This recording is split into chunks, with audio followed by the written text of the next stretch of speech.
નમસ્કાર દર્શક મિત્રો, અત્યારે આપણે આવ્યા છીએ અમૃતસરના દુર્ગાના મંદિર, જેને દુર્ગાના તીર્થ તરીકે પણ ઓળખવામાં આવે છે.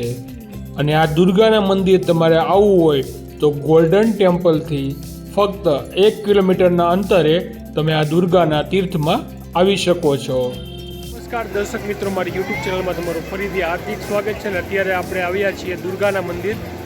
આ મંદિરની એક એવી પરંપરા છે કે જ્યારે પણ કોઈ નવા યુગલના લગ્ન થાય છે તો સ્પેશિયલી તેને જોડામાં સજીને આ મંદિરે પગે લાગવા આવવાનું રહે છે. ઘણા જોડા તમને અહીંયા જોવા મળશે. આવો તો જેના નવા લગ્ન થયા હોય છે તે સ્પેશિયલી આ જગ્યાએ પગે લાગવા આવે છે, એવું અહીંનું માતમ છે.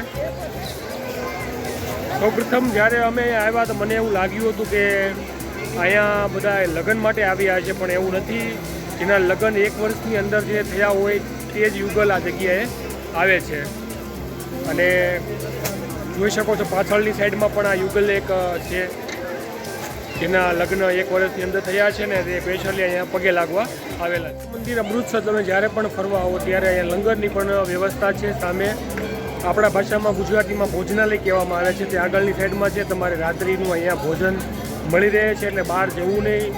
અને ન લેવું હોય તો બહાર તમે જઈ શકો છો. મંદિરની એક્ઝેક્ટલી સામેના ભાગમાં લંગર જોવા મળે છે. દુર્ગાના મંદિર અમૃતસરનું પવિત્ર તીર્થસ્થાન તરીકે પણ માન્યતા ધરાવે છે, કેમ કે અહીંયા નવા યુગલના જ્યારે પણ લગ્ન થાય છે તો એક વિધિ માટે અહીંયા જરૂર લોકોને આવવું પડે છે. તો અહીંયા તમે અલગ અલગ નવ યુગલોને પણ જોઈ શકો છો. અને આ મંદિર તમે અત્યારે જોઈ રહ્યા છો કે આ ગોલ્ડન ટેમ્પલ આપણે જ્યારે અમૃતસર આવીએ છીએ તો ત્યાં પણ તળાવની વચ્ચે મંદિર બનાવવામાં આવ્યું છે. અને આ મંદિર પણ સેમ રીતે તળાવની વચ્ચે જ બનાવવામાં આવ્યું છે.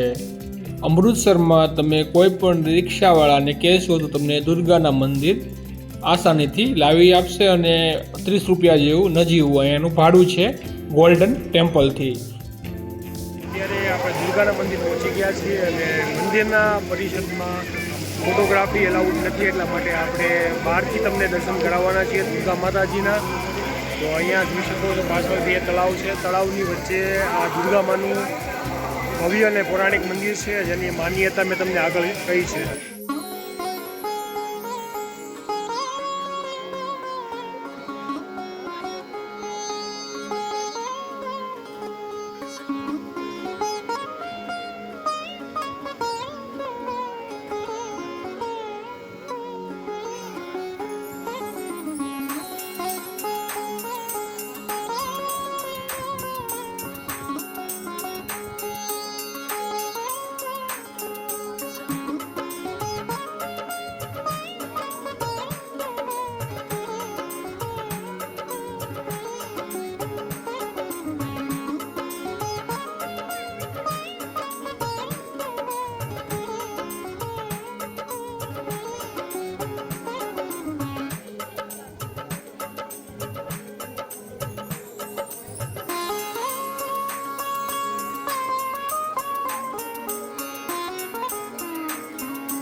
તો આ રાતનો સીન છે દુર્ગાના મંદિરનો.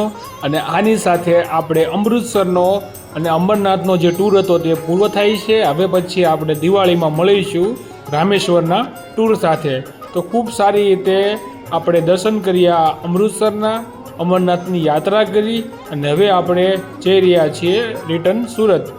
ચેનલને લાઈક કરો, શેર કરો અને સબસ્ક્રાઈબ કરવાનું ના ભૂલતા. આભાર.